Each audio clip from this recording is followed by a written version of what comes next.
নমস্কার বন্ধুরা, তোমরা অবশ্যই সবাই ভালো আছো। তো বন্ধুরা, এই দেখো আমি আমড়াগুলিকে খোসা ছাড়িয়ে নিয়েছি বটির সাহায্যে। তোমরা চাকু দিয়েও ছাড়াতে পারো।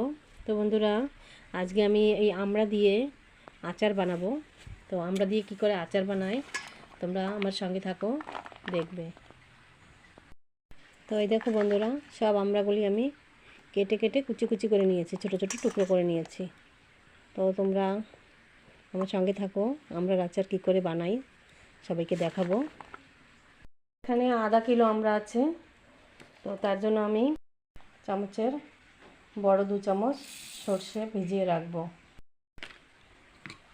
তো 2 চামচ সর্ষে ভিজিয়ে রাখবো, 10 মিনিটের মতো ভিজিয়ে রাখবো। তো 10 মিনিট পরে আমি এটাকে সর্ষেটাকে এখন মিক্সার গ্রাইন্ডে ভালো করে পিষে নেব, পেস্ট বানিয়ে নেব। পেস্ট বানিয়ে নিয়েছি সর্ষে। গ্যাসের চুলা এদিকে কড়াইতে 200 গ্রাম মতো তেল দিয়ে দেব। 200 গ্রাম তেল দিয়ে দিয়েছি কড়াইতে। আচারে সবসময় সর্ষের তেলটা ইউজ করবে। তেল গরম হয়ে গেছে। আমি 4-5টা শুকনো লঙ্কা দিয়ে দেবো তেলের উপরে। লঙ্কাটা একটু ভাজা হলে এখন গ্যাসের ফ্লেমটা একটু কমিয়ে দেবো, একদম কমিয়ে দেবো। তেলটা গরম হয়ে গেছে। বন্ধুরা, তোমাদের সবাইকে আমার কিচেনে অনেক অনেক অভিনন্দন। এখন আমি 4 চামচে 2 চামচ 5 ফোড়ন দিয়ে দেবো তেলের উপরে। ভালো করে ফুটে নিলে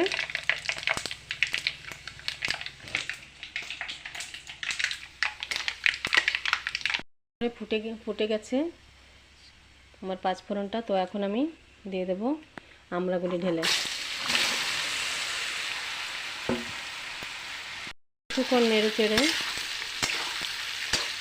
2 মিনিটের মতো ভালো করে নেড়ে চেড়ে তারপরে দিয়ে দেবো সর্ষে বাটাটুকু। সবটুকু দিয়ে দিতে হবে।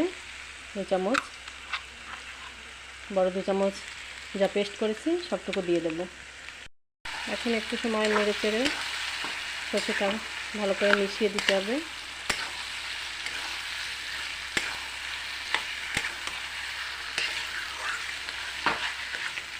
এখন দিয়ে দেবো সেই বড় চামচের 1 চামচ হলুদ গুঁড়ো। তোমরা তো সকলেই জানো যে আচারে একটু মশলা, তেল, হলুদ, মশলা একটু বেশিই লাগে, তাই 1 চামচ পুরো দিয়ে দেবো। এখন কিছুক্ষণ নেড়ে চেড়ে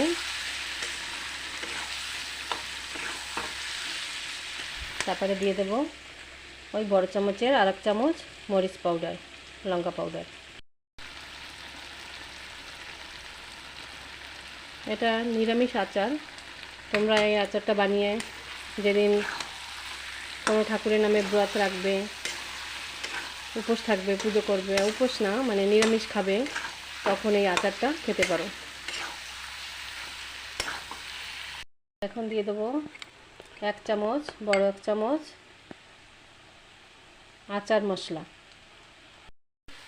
আচারের মশলা দিয়ে দেবো। তারপরে দিয়ে দেবো 1 চামচ, বড় 1 চামচ ধনে গুঁড়ো।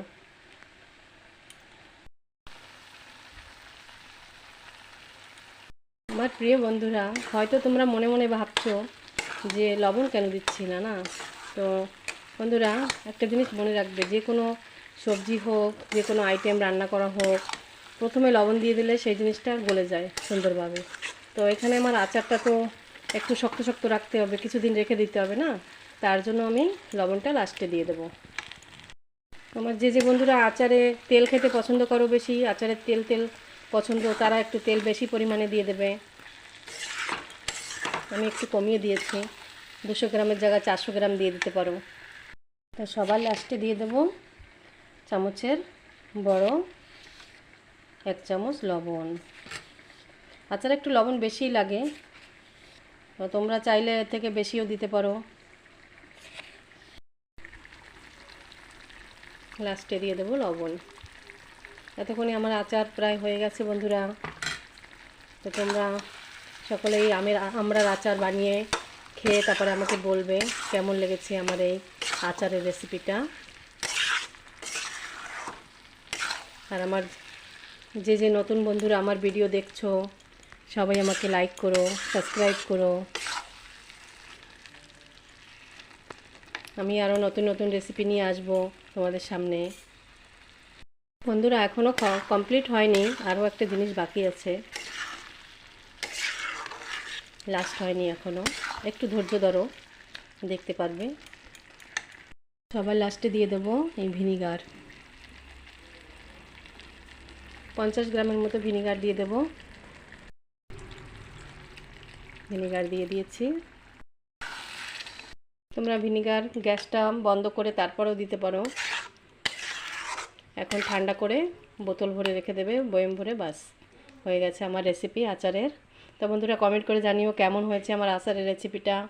সবাই ভালো থাকো, রাধে রাধে, বাই বাই।